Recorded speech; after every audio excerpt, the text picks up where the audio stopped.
헤라야, 당신이 죽인 거야, 차기범. 태석의 차가운 목소리는 한혜라의 마지막 피난처까지 밀어붙이고 있었습니다. 그 말도 안 돼. 헤라는 입으로는 부정했지만 머릿속에서는 이미 수십 번이나 반복 재생된 장면 하나가 점점 더 선명해지고 있었습니다.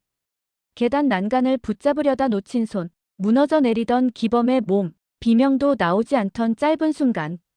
그때 멈춰서서 손을 잡았어야 했는지, 아니면 뒤돌아 달려갔어야 했는지, 어느 지점에서 자신이 도망쳤는지조차 이제는 구분되지 않았습니다. 하지만 분명한 건 하나였습니다. 기범은 죽었고 그 자리에 남겨진 사람들은 각자 서로를 범인으로 지목하고 있다는 것. 기범의 죽음을 가짜의 탓으로 돌리려는 태석과 헤라. 아버지를 일부러 위험 속으로 밀어넣었다고. 헤라를 의심하는 정원. 잠깐 열렸던 모녀 화해의 틈은 이제 더 깊고 어두운 균열로 벌어지고 있었습니다. 풀릴 기미가 보이지 않는 이들의 갈등은 이제부터가 진짜 시작.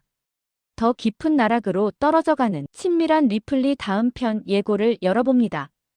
기범의 빈소에는 숨소리조차 미안해질 만큼의 정막이 깔려 있었습니다.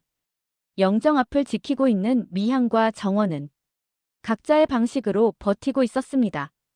미향은 오빠야, 기범 오빠야를 끝내 입 밖으로 꺼내지 못한 채 손가락 마디만 빨갛게 부어오르도록 염주를 쥐고 있었고, 정원은 눈물샘이 완전히 말라 비틀어진 사람처럼 멍하니 서 있을 뿐이었습니다.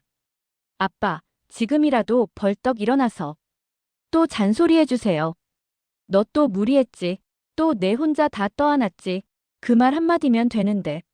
하지만 영정 속 기범의 미소는 더 이상 어떤 대답도 해주지 않았습니다. 그런데 이 조용한 장례식장에도 이미 다른 그림자가 깔려 있었습니다. 영채는 정원이 쌓아올린 가짜 삶을 송두리째 폭로해버릴 한 방을 준비해둔 상태였습니다. 빈소가 문을 열기 전 기자를 한 명 몰래 불러 장례식장 주변에 심어두었습니다. 건양 며느리, 장례식장 상주석에 앉다. 영채가 바라는 건 단 하나였습니다. 정원을 완전히 흔들리고 무너진 사람으로 만들 사진과 기사, 그리고 그걸 평생 주워 담지 못하게 만드는 여론. 조문 시작 직전 태석이 정원의 앞을 가로막고 말합니다. 상주석에 앉을 생각하지 마. 넌 아직 세상에선 건양 며느리야. 내 얼굴이 상복 입고 앉아있는 사진 하나만 떠도 건양은 또 한 번 공격받게 돼. 아버지 마지막 길마저 회사를 지킨다는 명분 아래 잘라내는 남자. 그리고 그 모든 비극의 시발점에 서 있는 여자. 한혜라. 태석과 헤라는 이 순간만큼은 정원에게 악이라는 단어로만 불리고 있었습니다. 그날따라 정원의 가슴 속에서는 새로운 두 글자가 형체를 만들고 있었습니다. 완벽한 복수.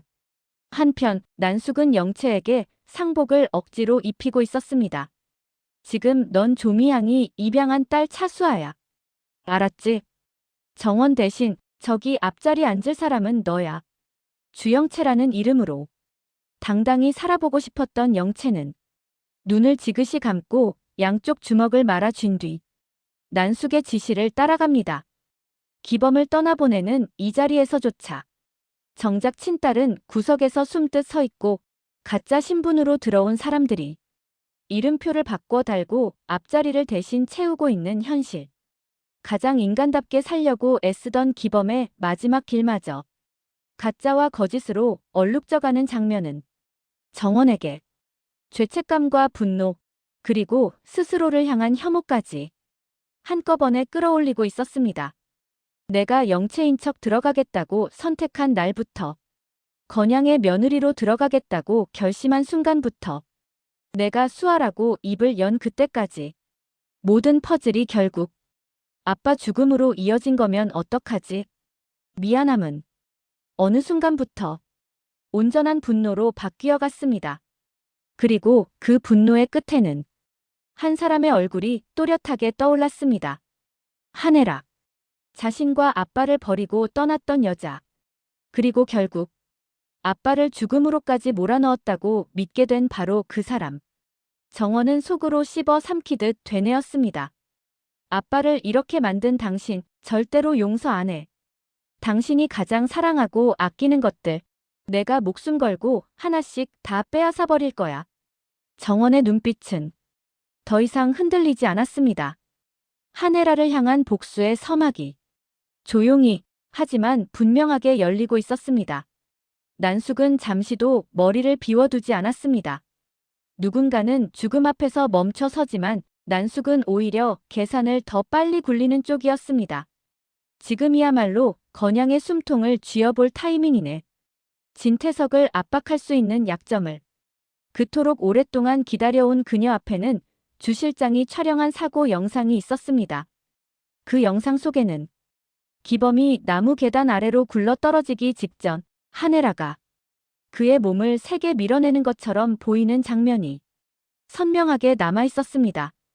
실제론 붙잡으려다 함께 중심을 잃은 것 같기도 했지만 편집만 잘하면 전 남편을 계단 아래로 밀어 살해한 하네라라는 충격적인 그림으로 충분했습니다.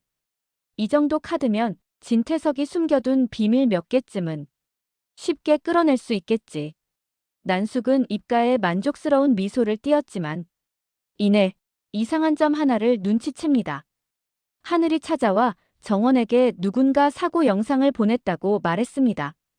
이 중요한 영상이 왜 먼저 정원 손에 들어갔을까? 구 실장을 불러 추궁한 끝에 난숙은 진실을 듣게 됩니다. 그 파일, 영채 아가씨가 먼저 빼냈다가 차정원에게 보낸 것 같습니다. 난숙은 영채를 불러 앉혀놓고 묻습니다. 대체 무슨 생각으로 이걸 정원에게 보낸 거야? 영채는 별일 아니라는 듯 어깨를 툭 치켜올리며 툭 내뱉었습니다. 재밌잖아요. 자기 엄마가 어떤 인간인지. 안 그래요? 버린 줄로만 알았던 엄마가 결국 전 남편까지 죽음으로 몰아넣은 사람이라는 거. 장난처럼 뱉은 말이었지만 그 속에는 영채 자신이 평생 느껴온 찌그러진 감정들이 깃들어 있었습니다. 나도 엄마 때문에 여기까지 망가진 거야. 난숙은 그 말을 듣는 순간 자기도 모르게 등골이 서늘해지는 감각을 느꼈습니다. 자신이 남편을 잃었던 그날 도망치듯 돌아서며 숨겨두었던 죄책감이 하네라의 현재와 묘하게 겹쳐졌기 때문입니다. 너 생각보다 많이 닮았네. 나도, 하네라도, 그리고 널 여기까지 끌고 온 이 집안까지. 난숙의 입가에는 섬뜩하게 비틀린 미소가 스치고 지나갔습니다. 기범의 죽음은 끝이 아니라 새로운 판이 시작되는 시작 버튼에 불과하다는 걸 그녀는 이미 알고 있었습니다. 정원은 아버지의 죽음 이후 마치 숨 쉬는 것조차 죄처럼 느껴지고 있었습니다. 마지막 순간 옆에 있어주지 못했다는 미안함, 기범을 끝까지 지켜주지 못했다는 자책. 건양에서 벌어진 모든 일이 결국 자신의 선택들에서 비롯된 것 같다는 생각은 정원을 안에서부터 조금씩 무너뜨리고 있었습니다. 그런 정원 앞에 세훈이 조심스레 다가옵니다. 하늘에게서 모든 이야기를 들은 뒤였기에 세훈은 빈소에 들어가기 전 한 번 더 숨을 고르고 고개를 숙였습니다. 아버님께 조금 늦은 인사드리고 왔어. 살아계실 때 미리 사위라고 인사드렸어야 했는데 너무 늦었네. 정원은 대답 대신 손가락만 더 꼭 말아쥐었습니다. 세훈은 그런 정원을 향해 단호하면서도 부드럽게 말을 이어갔습니다. 그래도 앞으로 당신 옆에 서 있는 사람은 나야. 아버님께 그렇게 약속드렸어. 하지만 조용한 위로의 시간도 잠시 갤러리 계단에서 떨어졌대라는 말이 다시 떠오르는 순간 세훈의 눈빛이 서서히 차갑게 굳어가기 시작했습니다. 자신의 어머니가 쓰러졌던 방식과 정원의 아버지가 죽음에 이른 방식이 기괴하게 겹쳐졌기 때문입니다. 어머니도 계단, 아버님도 계단. 이걸 단순한 우연이라기엔 너무 똑같잖아. 세훈은 이 사실을 정원에게 말해야 하는지 몇 번이나 마음속으로 저울질했습니다. 지금 이 상처 위에 또 하나의 의심을 올려놓는다는 것이 그녀를 아예 무너뜨리는 일이 될지도 몰랐기 때문입니다. 하지만 동시에 진실을 모른 척 눈 감고 살아가는 것 또한 자신이 평생 혐오해온 건양 방식과 다를 게 없다는 생각이 그를 괴롭혔습니다. 결국 세훈은 하늘을 찾아갑니다. 그날 정확히 무슨 일이 있었는지 처음부터 끝까지 말해줘. 그리고 하늘이 내민 기록과 진술 속에 하네라라는 이름이 등장하는 순간 세훈은 숨이 턱 막히는 것 같은 충격을 받습니다. 한때 그는 어머니의 사고에도 하네라가 관련되어 있을지 모른다고 혼자 확신하던 시절이 있었습니다. 겨우겨우 마음을 접고 그냥 사고였겠지라고 스스로를 달래왔지만 두 번째 계단 사고는 그 봉인을 다시 뜯어버리는 방아쇠였습니다. 정원의 아버지 그리고 자신의 어머니 두 사람의 인생을 갈라놓은 사건에 같은 인물이 서 있을 수도 있다는 가능성은 세훈에게 너무도 잔인한 질문을 던지고 있었습니다. 내가 지켜야 할 사람은 도대체 누구지? 아내인지, 어머니인지, 아니면 진실 그 자체인지. 한편 헤라는 기범의 죽음을 온전히 받아들이지 못하고 있었습니다. 기범이 계단에서 떨어지던 그 순간 바로 곁에 서 있던 사람이 자신이었다는 사실. 손만 조금 더 뻗었으면, 조금 더 빨리 붙잡았으면 결과가 달라졌을지도 모른다는 가능성이 헤라의 심장을 사정없이 조여왔습니다. 잠을 자려고 침대에 누우면 그 순간 기범의 눈이 떠오르고 눈을 감으면 자신의 손으로 남자를 밀어버린 것 같은 악몽이 덮쳐왔습니다.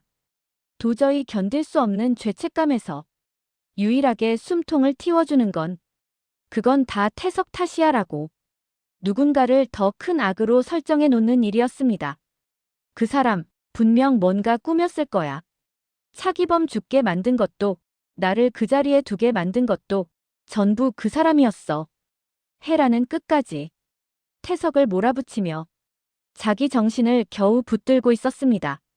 그러나 태석은 더 이상 이 역할을 맡아줄 생각이 없었습니다. 오히려 헤라가 마지막으로 붙들고 있던 내가 피해자다라는 환상을 송두리째 깨뜨리는 말을 내뱉습니다. 기범 죽게 한 건 당신이야, 헤라. 당신이 그 사람 놔버렸어. 나는 그 뒤를 치웠을 뿐이야. 태석에겐 오래 묵혀둔 속내를 털어놓는 차갑지만 솔직한 고백이었지만 헤라에겐 정신을 송두리째 흔드는 폭격이었습니다. 살인자일 수도 있다는 공포, 거기에 25년 전 버린 딸까지 다시 눈앞에 나타나 당신이 날 버렸어요라고 말하고 있는 현재까지 헤라는 어느 방향으로도 도망칠 곳이 없었습니다. 그 장면을 지켜보던 정원은 다시 한번 깨달았습니다. 어릴 적 자기를 버렸던 순간부터 건양 며느리로 들어온 뒤 자신을 방패막이로 세웠던 순간들, 그리고 아버지의 죽음 앞에서도 끝까지 자기 자리만 붙들려 했던 말들. 하네라에게서 받은 상처는 언제나 한 방향이었습니다. 나와 아빠는 언제든 버려도 되는 카드였다. 그래서 정원은 마음속으로 아주 조용히 그러나 돌이킬 수 없게 결심합니다. 이제 내 차례야. 엄마가 사랑하는 것들, 엄마가 지키고 싶어 하는 것들, 건양도, 명예도, 태석도, 딸이라는 이름도, 그 모든 것을 내 손으로 무너뜨리고 나서 그때야 내 삶도 끝낼 거야. 복수만 남겨놓은 인생. 그 복수를 끝낸 뒤에는 아무것도 남기지 않겠다는 다짐. 정원은 처음으로 하네라를 무너뜨리는 일이 자신이 남은 생을 버텨가야 할 마지막 목적이 되어버렸다는 사실을 담담하게 받아들입니다. 그리고 이 지옥 같은 판을 만들고 방관해온 진태석, 공난숙, 가짜와 진짜 수아, 그리고 자신까지 누구도 이 싸움에서 온전한 승자가 될 수 없다는 걸 알면서도 정원은 멈추지 않기로 합니다. 그게 차기범의 딸로서 마지막으로 할 수 있는 일이라고 믿기로 했습니다. 드라마보다 더 지독한 예고, 그러나 눈을 뗄 수 없는 다음 회. 구독과 알람 설정으로 다음 편도 함께 해주세요.